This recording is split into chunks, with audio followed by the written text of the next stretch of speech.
महफिल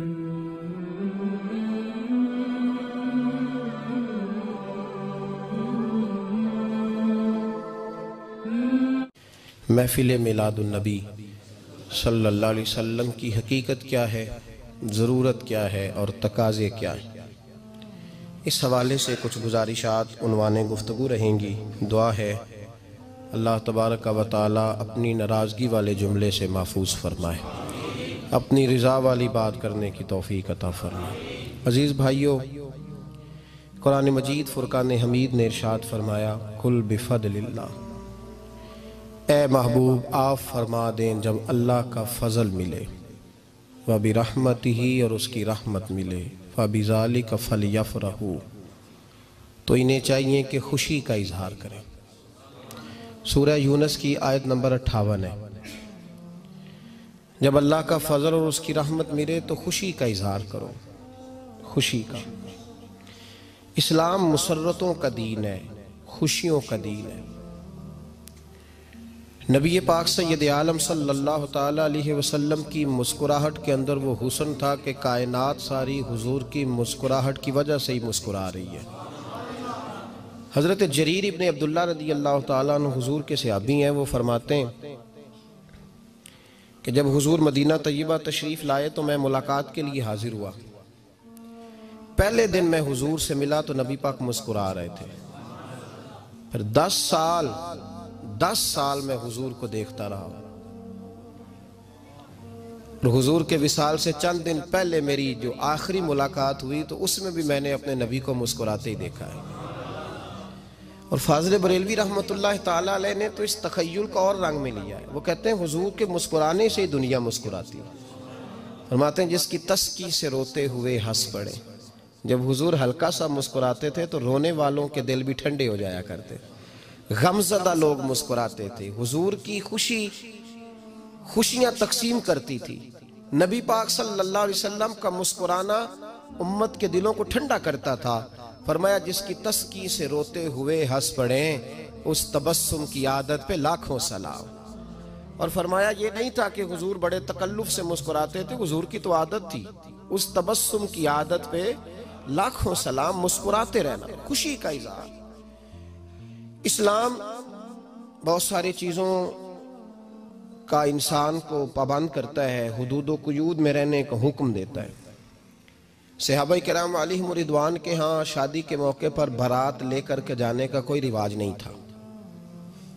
हज़रत Abdurrahman Ibn of रदी अल्लाह ताला अन्हु जैसे मालदार लोग भी शादी करते हैं तो नबी पाक के बगैर भी बारात चली जाती है। कोई कॉन्सेप्ट नहीं इस तरह का कि ढेरों बारात लेके जाई जाए। हज़रत अब्दुर्रहमान इब्ने औफ कहते हैं मैं हुजूर की बारगाह में आया तो सफ़ेद कपड़े पर पीला जर्द निशान था। हुजूर ने फरमाया क्या हुआ, ये दाग काहे का? अर्ज़ की हुजूर कल मैंने निकाह किया था। तो महबूब ने जो इरशाद फरमाया उसमें फरमाया बड़ी अच्छी बात है, वलीमा ज़रूर करना, चाहे एक बकरी ही ज़िबा करना। बारात नहीं लेके जाई जाती थी, वलीमे का हुक्म दिया। और बुखारी में नबी पाक ने यह भी फरमाया जब तुम्हें को वलीमे की दावत दे तो जाया करो। अच्छा, अब शादी के मौके पर जो बारात लेके जाई जाती है तो अगरचे हुजूर की सुन्नत नहीं, लेकिन उसे हम हराम नहीं कहते, उसे हम नाजायज नहीं कहते। हम नहीं कहते कि ये तूने गलत किया। अगरचे ले जाना हुजूर से साबित, इस मुरव्वजा अंदाज में साबित नहीं, इस तरह हमारे यहाँ जाते हैं, लेकिन हम फिर भी उसे नाजायज। किसी सहाबी ने अपने बच्चे की शादी पर अपने घर में लाइटिंग नहीं कराई, लेकिन आपको दुनिया का कोई आलिम ये फतवा नहीं दे सकता कि लाइटिंग कराना हराम है। आप शादी के मौके पे सारी गली सजा लो, आप सारी छतों पे लाइटिंग करा लो, कोई आदमी ये आपको फतवा नहीं दे सकता कि शादी के मौके पर लाइटिंग कराना जायज नहीं। कभी सुना है आपने किसी से? बोलिए ये जायज है, जायज पैसे हैं तो ठीक। बल्कि मैं इससे आगे बढ़ता हूँ, इससे थोड़ा और आगे जाता हूँ। हज़रत आयशा सिद्दीक़ा रदी अल्लाह ताला अन्हा फरमाती हैं मेरा जो कमरा था ना जिसमें मैं हुजूर के साथ रहती थी और एक लंबा जिंदगी का अरसा गुजारा, उसमें 3 आदमी सो सकते थे, चौथे के लिए जगह ही नहीं थी और कच्चा था। खजूर के तने खड़े करके उस पर खजूर के पत्तों की छत डाली गई थी। मैं जब हाथ उठाती थी तो मेरा हाथ अपनी छत को छू जाता था। ये है सुन्नत नबी पाक की। ये हुजूर का तरीका है। बताइए पक्के घर में, लेंटर वाले घर में रहना जायज के नाजायज? क्यों जी, हुजूर तो कच्चे मकान में रहते थे, आपने कैसे पक्का बना लिया? अल्लाह की महबूब अली दीन को उसकी असल बात में समझें। आप ऐसा ना करें जिसमें इंतशार और उम्मत तकसीम हो, उसका असल मिजाज देखें। मेहंदी के मौके पे अगर कोई आदमी 6 देगे दाल चावल की पकाता है तो मना नहीं, जायज पैसों से पकाए। उन्हें लाइटिंग लगवाई, कोई मना नहीं। सारे मोहल्ले को खाना खिलाया, कोई मना नहीं। बल्कि नबी पाक ने फरमाया बेहतरीन मुसलमान ही वो है जो सलाम पहले ले और रोटी ज्यादा खिलाए, तो बेहतरीन मुसलमान है।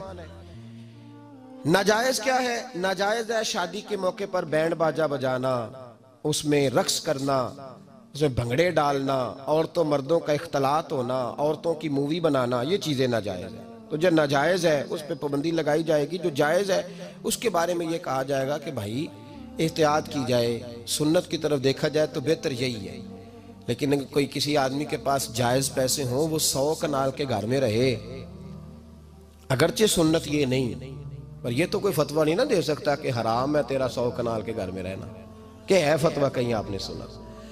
तो हमारे यहाँ तकलीफ का मामला ये है। देखे मेरे भाई, किसी भी सहाबी ने, बड़े दर्द के साथ बात कर रहा हूं और ये मेरा दर्द है, मैं दर्द से अपने दिल को, अपने ईमान को हाजिर नाजर कह के बात कर रहा हूं। उम्मत बट जाती है हर मौके पे यार, हर जगह ही तकसीम हो रही है उम्मत मुस्लिमा। हर रोज कुछ ना कुछ फतवे ऐसे मिल जाते हैं जिसमें दरारें पड़ती हैं। किसी सहाबी ने किसी मस्जिद के अंदर इश्तिहार छपवा के, ऐलान करा के दरसे कुरान कराया है कभी? सीरतुन नबी का जलसा, खत्म बुखारी, मदरसे का दस्तार फजीलत का जलसा, आपने इश्तिहार पढ़े हैं ना? ये सारे मकातिब फिक्र के होते हैं कि नहीं होते? किसी सहाबी ने इस तरह, वो तो रोज दरसे कुरान देते थे, लेकिन इस तरह इश्तिहार छपवा के, पोस्टर लगा के, और मिस्र से किसी सहाबी को स्पेशल बुलवा के या यमन से बुलवा के मस्जिद के अंदर कभी दरसे कुरान के इज्तिमात कराए, सीरतुन नबी के जलसे, खत्म बुखारी के? ओ भाई, ये सारी चीजें हुजूर के सहाबा की सुन्नत से मुरवजा अंदाज में साबित नहीं।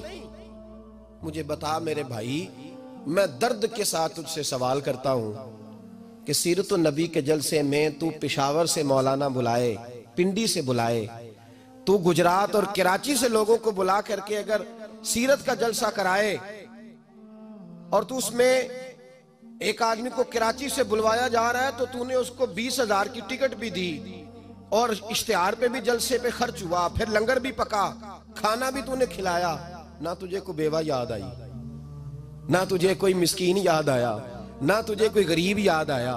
हालांकि कहना चाहिए था ना, ये जो लाख रुपया लग रहा है किसी बेवा की खिदमत कर देनी चाहिए, यतीम को दे देना चाहिए। दर्द के साथ बात कर। सवाल मेरा ये है कि वही काम जो सीरत के जलसे में होते हैं, पहले तिलावत होती है, फिर नात होती है, फिर किसी आलिम का बयान होता है, वही काम सिर्फ नाम बदल के किया जाए, ईद मिलादुन नबी नाम रखा जाए सल्लल्लाहु अलैहि वसल्लम। ये मैं आपके ज़हनों पे दस्तक दे रहा हूं, तकरीर नहीं कर रहा, सिर्फ दस्तक दे रहा। ओ भाई देखो, एक आदमी वही काम नाम बदल के करे तो जायज है, और अगर उसमें नबी पाक के मिलाद का नाम रख लिया जाए या नात का नाम रख लिया जाए तो फिर मुझे इजाजत दे, मैं तुझसे सवाल करूं कि सिर्फ तुझे हुजूर की तारीफ पूरी लगती है? फिर मुझे इजाजत दे कि मैं तुझसे पूछूं कि सिर्फ तुझे नात अच्छी नहीं लगती? फिर मुझे इजाजत दे कि मैं तुझसे पूछूं कि तुझे सिर्फ रसूलुल्लाह के कसीदे अच्छे नहीं लगते? दे मुझे इजाजत कि मैं तुझसे सवाल करूं कि जहां जिक्र रसूल की बात आए वहां तू परेशान क्यों होता है? तुझे पता ही नहीं ये तो वो जिक्र है कि रब फरमाता है तुम बयान करो ना करो, व रफअना लका जिक्रक, महबूब मैंने खुद तेरे चर्चे सारी दुनिया में बुलंद फरमा दिए।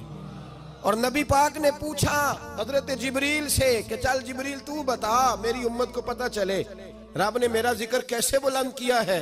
तो जनाब जिब्रील कहने लगे महबूबा रब फरमाता है मेरे नबी से कह दे जहां जहां तेरे रब का जिक्र होगा वहां वहां तेरा भी जिक्र होता रहेगा। ये तो मोहताज ही नहीं किसी का। इतनी जल्दी लोग बिफरते हैं। अल्लाह फरमाता है कुल बिफदलिल्लाह व बिरहमतिही फबिज़ालिका फलयफ़रहू, महबूब इनसे कह दो जब अल्लाह का फजल मिले, जब अल्लाह की रहमत मिले तो खुशी मनाओ।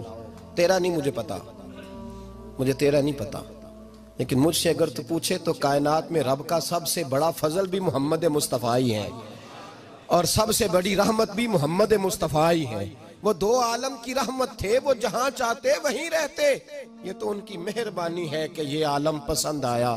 रब करीम ने तुझे आंख दी, दुनिया देखी तूने। रब करीम ने तुझे कुव्वत दी, तूने दुनिया घूमी।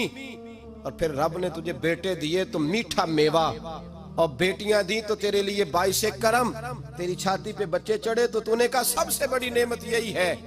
कि मालिक कहता है तू मेरा बंदा था, मैंने देना ही था, तूने दिया, एहसान नहीं जतलाया। लेकिन जब अपना नबी दिया तो कहा मैंने बड़ा एहसान किया तुम पे। लक़द मन्नल्लाहु अलल मुअमिनीना इज़ बअस फ़ीहिम रसूला, मैंने तुम पर एहसान किया है। कौन देता है किसी को महबूब अपना? न जाने रब ने ये कैसे गवारा किया। लक़द मन्नल्लाहु अलल मुअमिनीना इज़ बअस फ़ीहिम रसूला, इतना बड़ा फजल, इतना बड़ा फजल।